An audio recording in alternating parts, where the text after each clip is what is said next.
What is going on, everyone? Welcome back to the channel. Chris here, bringing you another video. And today's video, you can see me. You can see that the Mustang is behind me, the new Edge, the one that's always broken. So it's here at Mike's, and I'm gonna kind of give a little rundown. And I know I've talked about it briefly in this channel and a few previous videos that I've posted before, talking about what happened with the car and the story behind it, and kind of just want to give a little history of the car, why I chose to keep it, why I haven't gone with a newer Mustang or something like that, and what the plans are moving forward. So I'm going to give you just a little overview of the car real quick, and then we'll get to talking about that.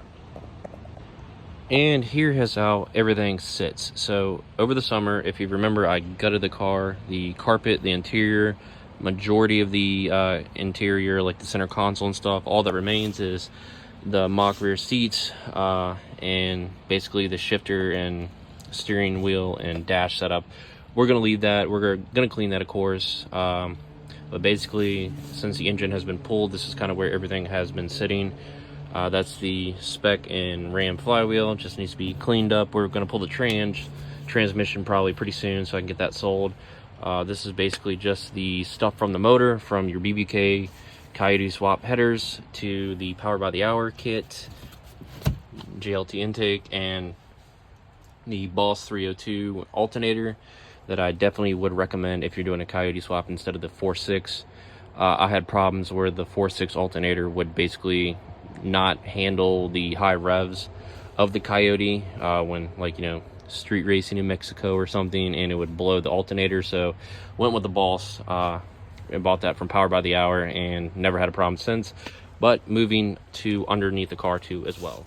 So as the car sits and has a little rain runoff, there's a transmission sitting. Here's basically everything's still intact from pulling the engine. So the computer, basically all the accessories like the AC, the computer wires and everything, it just really needs to be cleaned up. Obviously, the clutch cable, power steering, everything is still here. The tubular K-member from Team Z with the whole tubular setup, the Maximum Motorsports steering shaft, SVE from LMR radiator. Again, everything looks horrendous under here, I know, because there's so many projects going on over here. See, there's just a glimpse of cars and what's going on. So just one project at a time basically, but this is where we are. This is where we sit. Got your Mishimoto catch can, brand new. A lot of the stuff in here may look pretty covered and stuff, but everything from the hood struts to the lines, the fuel pressure line and all that is new. The Moroso power steering tank, new. The only thing really aged, honestly, is this LMR radiator. The Team Z K-member is from the swap, the beginning, so it is an OG K-member from 2016 when I first did the swap. And the steering shaft is 2019, 2018. So everything else is, new before everything happened. So we're going to get into that with the next part of the video. But if you have any questions or anything, just, leave a comment down below and I can answer it about what is what and what is where, and I'll answer to my best knowledge and everything, and we'll go from there. So let's go ahead and get to the next part of the video. This is the second part of the video I filmed the previous day. So this is the following day. As you can see, it is a lot sunnier and I don't have the car near me. But in the first part of the video, I gave you the rundown of the car, how ugly it looks right now with all the stuff on it, how much it needs to be cleaned. But it basically gave you the rundown of how the inside of the car looks. Pretty gutted. It just has the parts from the motor pool sitting in boxes and sitting inside the car right now. Popped the hood and showed you basically everything is ready. Basically, I think only one wire was cut, basically pulling the motor. So basically that wire has been cut multiple times, so that is not an issue or a worry. Everything is just kind of hanging out in the engine bay waiting for a new motor to go in and just basically to be hooked back up. There is plans probably to move stuff around. We will basically see that what happens and make that decision when the motor is basically in the car and see what else goes on. I definitely want to get the car painted, obviously, so I'm trying to decide. Right now it's winter time coming up, it is fall, but to really get it painted would probably, I'd rather somebody obviously have a garage or something, but if Mike was to paint it, it would be outside. sort of. It'd be in an enclosed area, but it's usually anytime that he did paint work, it's usually like late in the spring, going into the beginning of summer or the end of summer. But basically I want to get this car torn apart and to basically clean it up, repaint it, bring it back to its glory days of, you know, even when I had the Coyote swap in the car the first time, the paint wasn't the best. There were stuff on the car that bothered me, but at the same time, that was, you know, 5-6 years ago. It's really shocking to say that, but, you know, I've definitely come a longer way with, you know, my job and everything, maturing. So a lot more money goes a lot more today versus it did back then. And that swap was pretty expensive back then. It is still expensive now, but, you know, stuff has gotten cheaper along the years and stuff like that. So that's where we're sitting right now. There's 2 bolts holding the transmission. I'm gonna get that pulled very soon. You saw in the video that there is the brand new spec and Ram clutch flywheel. Never saw any miles, basically. I think it saw maybe less than 10 miles. Whatever I did to first test the car to make sure the transmission was working and stuff like that. So we're gonna get right into that. So this video, basically, like I said, is just a little recap, but the longer version of the story, but I'm gonna try to make it as short as possible.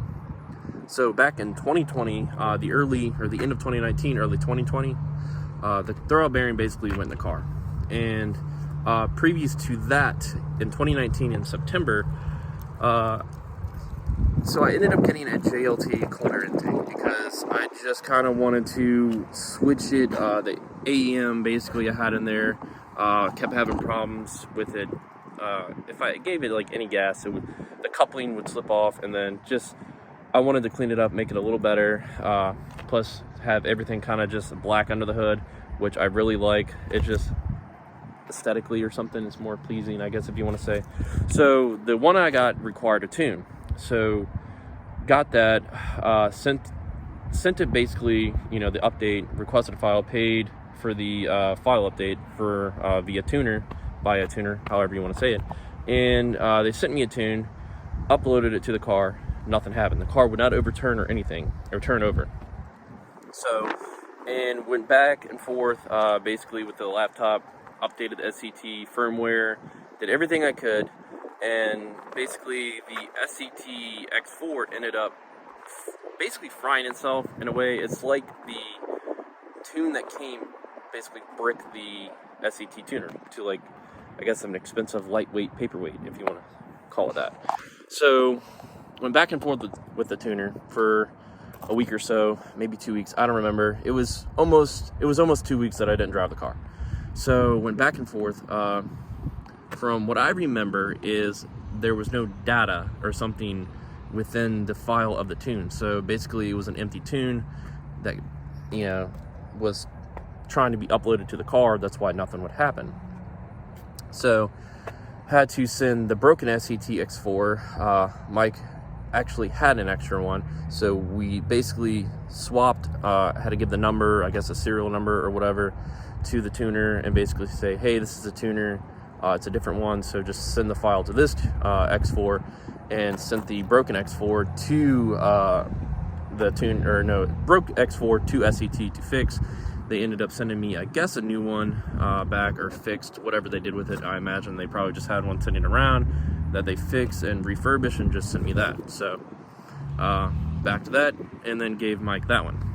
So basically I have Mike's X4, which was basically brand new. I think he picked it up from somebody I know that barely used it, so it was in great condition.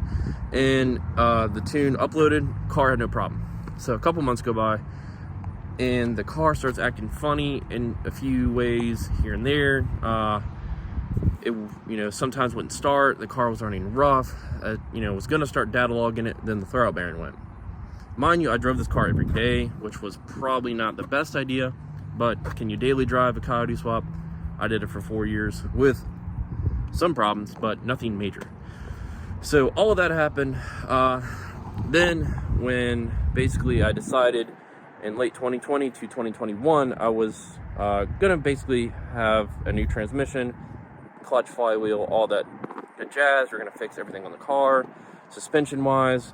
So I bought all this new suspension from Team Z, had the rear end rebuilt, built rear end, basically everything you could think of for the car besides like a fuel system or new headers or anything. I even put a new BBK X pipe on it because the other one was pretty bent. We learned, I think BBK just has a thing where the mid pipes always hang low, but we figured out how to kind of just raise it up more, and it was, you know, clearing speed bumps or anything and everything a lot better. So the car doesn't sit super low, but I've had BBK stuff from the 2-valve to the Coyote, and stuff just, you know, it just always hangs low. I don't know why, you know, like these nuts. Anyways, so, you know, do all that part, go through the transmission. Basically, I picked up one transmission. The guy was like, yeah, this transmission's, you know, good. There's nothing wrong with it. It was a 3650. I blindly kind of was like, oh yeah, I trust this guy. Shouldn't trust somebody buying parts, which ended up, you know, biting me in the ass, because I believe he left it out, and maybe he had a tarp over it. I don't know if he was trying to basically fuck me over, or, you know, I can't really say that. I try to believe this guy was, you know, being honest, didn't think of it, maybe had the transmission covered, but basically when the clutch wouldn't disengage, we had everything installed, the car was ready to go, dropped it off the jacks, put the wheels on it, you know, turn the key, you're out of here, you're driving the car. Didn't happen. So we pulled the drive shaft. After I pulled the drive shaft, I had put new fluid in it. I don't know what fluid, but it was new fluid, transmission fluid, and it came out in a strawberry milk-like color. So right there, let me know there's water in the transmission. So basically, it kind of looked as much as you could into the internal of the transmission a little bit, and you saw that there was rust spots. So he, you know, there you go. He probably left it out in the rain, maybe once or twice, or maybe it just sat out in the rain, and he figured, you know, I covered it up, or there's no way water got in this transmission, or he was just basically saying, hey, I'm gonna sell this transmission, whoever fucking buys it, that's their problem. So it became my problem. Ended up just selling the transmission to some dude that wanted the bell housing for like, I don't know, 75, 100 bucks, whatever. Came, got it, went, drove another 4 to 5 hours, found a T45 out of a 97 Cobra that was still owned by Borg Warner at the time before Tremec I believe Tremec got a hold of them in 98 or 99 when they switched over to the new edge body. So, you know, this kid or whatever, really good guy, really good kid to deal with. I think he was around my age or whatever. He went through the gears with me, showed me the fluid, kind of gave him the backstory of what happened to the first trans. He's like, you know, I'm not trying to screw you over. You know, if you don't want to buy it, that's fine. I'll have somebody else buy it. But, you know, you're here, check it out, check it over. Everything checked out. Bought it, drove back, put it in, and the 99 has the speedometer gauge is electric versus the, I think, 98 and below, or manual, or I guess if you want to call it manual. So had a search on eBay. Mike ended up finding a reflector wheel ring, swapped that out, and then the speedometer finally works because it's upgraded to the reflector wheel ring or whatever. It was out of a 99 and up. So we did all that, rushed, was getting the car ready for Mustang Week. Last thing we had to do was put AC in it. So I believe I was away or work or a drill or something, I don't remember. But he says, you know, he texts me, he's like, you know, come over. I'm like, that's not a good sign. The way he said it, it could be, just come get the car, you know, it's ready, let's go, get it out of here. Or worst case scenario, something happened. So all during this, the car was blowing O2s on the passenger side, and it was blowing fuses, and I data logged what I could, sent it to the tuner, and he said, you know, everything looks good on our end, just check these things over, check that the wiring's good, make sure everything's hooked up. So we did, and basically test drove the car. And so we're gonna back up. So I test drove the car after we put everything together, you know, just making sure the car ran, the clutch and everything was engaging, disengaging. And that's when I test drove around a couple times to the vicinity of where Mike lives on the road, and that was maybe 5-6 miles all together. Drove to go get AC from the like Napa or AutoZone or whatever, came back, we left the car idling just to kind of get, you know, had fresh oil and stuff in it, just wanted to make sure everything was going good, and the car starts shaking. And this is about a month before Mustang Week in 2021, so the car is basically just doing this number, and we replaced the O2 on the passenger side a couple times, the one that kept basically blowing up, fuses, anything we could think of, and it would, it would do fine, and then it would act up again and do fine and act up again. So backtrack to the day that he texted me. Basically, come over, and he's like, I was dropping, about to put AC in the car, lining, the gauge up or whatever to drop the AC in, and basically the car made this like horrendous sound. And that was the previous video. As you can see, what happened to the motor, the piston kissed the valve on valve 7, on cylinder 7 dropped, and the valve spring broke. So that's where we are now, and that is the whole story, basically summed up what happened. And it's really frustrating to see all that work go in and all that money go in, and that happened. And I get a question a lot, like, why haven't you just bought an S550? Why have you kept this car? Why are you doing the swap again? It's probably sentimental value and all that, good stuff, wanting to keep the car because I've had the car since 2013. Could I go out and buy an S550? Sure. But I would also obviously be financing the car. I'd put a lot down, but I'd still have a car payment, and there's nothing wrong with that. There's nothing wrong with people doing that. But I don't want a car payment. I don't want, basically, because it's like starting over in a sense, but you're starting from scratch. And I'm going to have to, basically make this car my own. It's just a grind and hustle and a headache that I don't want. I don't want another car like that right now. I just want to see what I can do one more time with the new Edge before making a solid decision, putting it together, and just making sure everything goes straight, slapping a blower on it, which has been the goal for years, and just wanting to do all that. And it's just really cool that nobody really, there's plenty of Coyote swap new Edges and new Edges around still, but it's just cool to me that I was back then, this car was one of the first maybe to have a Gen 2, but in my area alone, it was really just one of the first. So across the country, I'm sure there was tons of Coyote swaps. So I'm not taking the credit for that.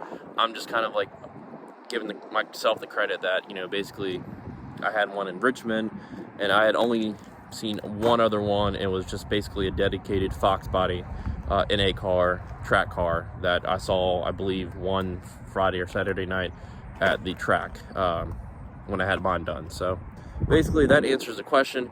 That is the story, and moving forward, I'm going to be posting videos as much as possible.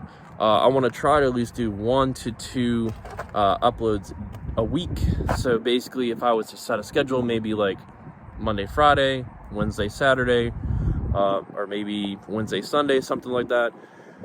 Basically just going through and how this time we're going to make the Coyote swap, I guess, perfectly sound, because with all the experience and headaches and answers that I have to the cheat sheet, I basically have the cheat sheet now, and basically we're just going to go through, like I said, don't have to redo any suspension, put a 4 Innovations fuel system in it, so I believe the fuel system should just be upgraded anyways after 5 years. Dropping another Gen 2, so we're just going to stick with a Gen 2 motor because it already has the Ford Racing Gen 2 control pack, because this was a Ford Racing crate motor. This was not a used F-150 motor or a used Mustang motor that I bought. This was brand new from Ford. Came on a FedEx box.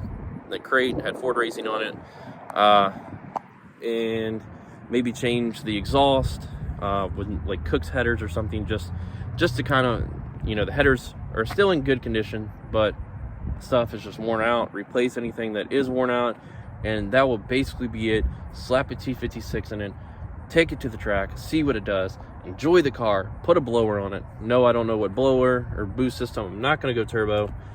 Get the car painted looking good, and just have a fun car and kind of just enjoy it. And that's what I want to do. I'm going to live, once it's boosted, high 6s, low 7s, just have a car to enjoy. And I think that is the best way to live, with a swapped car. And it's basically a dedicated race car at this point, but is more of a street it's a street application car versus a dedicated track car. Let's just say that. So, but that's where we stand, and that's what we're going to do moving forward. So thank you guys for, if you stuck it out in this entire video or just skip through, whatever, I don't care. If you enjoyed it, give this video a thumbs up. Definitely helps out the algorithm of this channel. Let's get this channel to 8,000 subs. We're like that close, like 60, 70 subs away. Let's get this channel going. Just have something, a little cool hobby to do, and people to enjoy the videos and the journey along redoing this car. And once it's done, bringing it out and seeing people's reactions, and just going forward and bringing other projects on this channel. So let's do that. Hope you guys have a great day. Like I said, please give this video a thumbs up. I hate saying that, but you just gotta say it. And yeah, have a good one, and I'll see you guys in the next upload. And hopefully I'll have a schedule by then of what days, at least once a week, and then we'll probably move it to twice a week when stuff gets flowing and stuff like that. But anyways, have a good one.